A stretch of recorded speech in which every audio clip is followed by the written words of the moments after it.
And we are back. Markets today and what's happening there.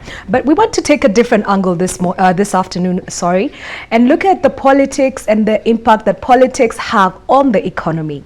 Helping us understand this conversation is Mr. Eugene Ngumi. He's a senior consultant with Africa Practice. Welcome, Eugene. Thank you. Tell us, is there a difference between politics and the economy, or does politics have a huge impact on the economy? Well, it's vice versa. Okay. And if you go back in history, the first economists called themselves political economists. So Adam Smith and David Ricardo and the like. So politics has an effect on the economy, and the economy in turn has an effect on politics itself. And how does that look like in Kenya? Who actually has more influence on what happens? Is it the politicians on the economy, or is it the captains of industry on how policy needs to be defined? I would say it's more the politicians and the captains of industry. Okay. Because the Kenyan economy follows two cycles. One is the weather cycle. We're still largely an agricultural economy. And the second is the political cycle. Our GDP numbers always drop prior to an election or when there's significant political instability. So just by their sheer actions, politics has a much larger effect on the economy than vice versa. Interesting. Yeah. And isn't that a huge risk factor, because you're assuming that the politicians are economists, or they have economists who are advising them so that they make appropriate decisions that enhance the well-being of Kenyans as a whole? Yes, so you're assuming that politicians and policymakers can do that balancing act of figuring out the right policies that fit into their agenda that they can then sell publicly.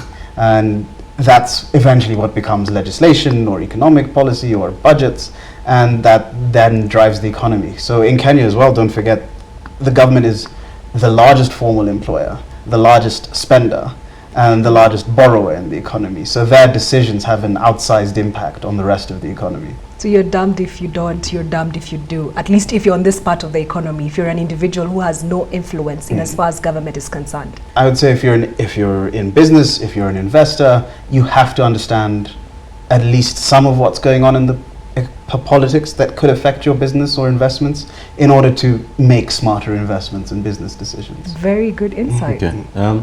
Eugene, so let's go back. I mean, let's look at the history of fiscal economics, and obviously the biggest name, the most prominent name out of this is John Maynard Keynes. And Keynes, because he was a post-war economist, and he postulated that, look, when economy comes under stress, and that's when both the supply side and demand side shows some signs of weaknesses, then the government can step in. In fact, Keynes said that the economy cannot grow at the natural rate of interest rate. So he actually postulated that the government needs to actually come up with control the rate of interest of the cost of money, and that is the advent of from there we had the birth of monetary policy, where the government literally sets the cost of money, depending on the objective they want to do. Looking at Kenya today, we are in a very one of our guests called it fiscal confusion. You have a situation where the government is keen on deficit spending. It's fully aware that the economy is at a standstill. I've ramped up deficit spending, but at the same time they're very aggressive on the tax. So it's akin to stepping on both the accelerator and the brakes at the same time. Yeah. I'm sure you've had some time and looked at the fiscal stance and the previous fiscal policy and where we're going, the current fiscal stance. What do you make of it? I mean, from a policy perspective? Like your previous guest said, confused. What's confused? There's you have government on one hand talking about austerity and cutting back spending and bringing down the budget deficit and cutting the public wage bill and the like. And then on the other hand, they're doing a lot of budget deficit spending on the big four, on debt service, So it's a very confused fiscal picture. Yeah. And I think it's a result of too many priorities. Yeah. And trying to do too many things at the same time. Because if you go back pre-2013 to the Kibaki era with the economic recovery strategy and then Vision 2030, was very focused around certain elements, and those got priority funding. Okay. Whereas over the last few years, what we've seen is the government trying to take on a lot at the same time, and as a result, you spend a lot, and the impacts of those investments aren't quite as big as you'd like. Yeah, and what's been your reading of the monetary policy? Has it been very supportive? Has it been pulling away? So monetary policy is an interesting one in Kenya because it had to deal with two massive issues. One is government borrowing. Yeah. And they've had to sort of cushion the economy from government's borrowing spree, but at the same time ensure there's enough liquidity in the market that government can actually borrow and there's enough left over for the private sector. Yeah. Then on the flip side, there's been rate capping, which has taken away their major policy tool, interest rates. Yeah. They can no longer signal to the market what they think the price of money should be. Yeah. So the central bank is sort of left in a bit of a quandary now in terms of how do they impact markets? What are the tools they can use? And their main tool is gone. So they're exploring other options around regulation, you know, things like endorsing SME lending programs like STAWI. Yeah. So it'll be interesting to see how CBK adjusts over the long term if the rate cap stays in place. Yeah. Let's talk about Thatcher economics. You know, it's all about, can we privatize enterprises, let government go back to policy making, and let private enterprises essentially hand economic freedom to the private sector and let the government do policy making. What's been the state of policy making in Kenya as far as you're concerned? I mean, you spend a lot of time looking at these things. Well, the state of actually writing the policies and coming up with the policies is pretty good. Yeah. Where Kenya falls or where we have issues is implementation and funding. And so what you find is if you want policy, we have it. We have lots of policy. Yeah. The implementation part is the problem. On your point around Thatcherite economics and government getting out of the way of the private sector, unfortunately or fortunately, whichever way you go politically, it's in the case of Kenya, government can't really get out of the way. It is the largest spender. Yeah. We're still an economy that requires significant investments in various sectors, and it's really only government who has the firepower to pull that type of capital. Yeah, and we see that even from, I mean, we read the session paper number 10, 1963. The government's talking about African socialism Exactly. at a point where you had to define whether you're on the U.S. side or you're whether in the cold on the Soviet side. The government chose at that point, issued a paper, and they chose to be in the middle. You know, and you're talking about government not getting out of the way. You know? The government in that paper outlined certain strategic sectors that they wanted to hold, some productive factors that are in strategic sectors that they thought they actually should have had a grip on for some time. They were talking, by that time they were talking about things like seed distribution. The government thought seed distribution was such a strategic function, you know, aviation. We are talking about getting back Kenya Airways into the public hand, the government's hands. I mean, do you think that the government, do you think that it's justified in having a grip on certain productive factors in the economy? Or the government is generally an inefficient capital allocator? It's on a case-by-case basis. Yeah. So in some areas, government isn't a great capital allocator. In other areas, government's the only capital allocator.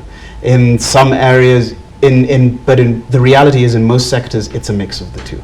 So, you know, you mentioned seed allocation and agriculture. And so for some things, you know, like storage and warehousing, it's not so much that you want government to build them, because, you know, look at the state of NCPB, but rather you want them to put in place the regulatory structures and legislation that would allow people to invest in warehousing and those sorts of things. But in making stuff like fertilizer cheaper, which is crucial to farmers, you know, government has to be involved somehow, whether it's vouchers, tax breaks, subsidies, or a government fertilizer company. It has to be involved somewhere.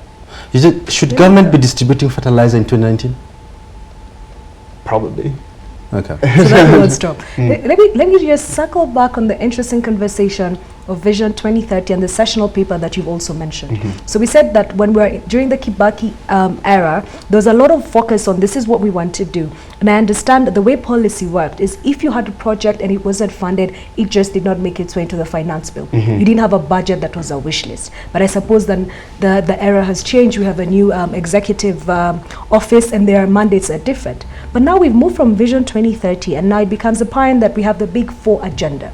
So are we consistent in our focus areas, or are our focus areas determined by the politicians and influenced by the politicians? So that if I'm an investor in Kenya and initially I was going through Vision 2030, the economic pillar, and I was making 5-10-year long-term investments, now today all of a sudden we've taken a slight shift to the Big Four agenda. Is there any consistency in the vision of the country? Is it the right vision for the country, or do the politicians have the leeway to actually influence what gets done? So Vision 2030 is still there. Yes. There's actually another sessional paper, number 10, that was passed in 2012, I think it was. Okay. So Vision 2030 is still there. And what they did was they broke it up into 5-year segments. So we get every 5 years what we call a medium-term plan. Yes. And the idea was that Vision 2030 is the broad outline, and then every 5 years, aligned with the election cycle, you have a little bit of wiggle room for each government that's incoming. So Okay. one government may want to emphasize the social pillar, another may want to emphasize the economic pillar, but Vision 2030 is still there. So it's still intact. It's still intact. So even the big four, if you read through Vision 2030, things like universal healthcare They're all in there. housing as part of infrastructure, it's all there. It's really about what the government chooses to emphasize, and then how to implement it becomes the key. Because when you break it down and you say every political cycle has an element to play with in as far as Vision 2030 is concerned.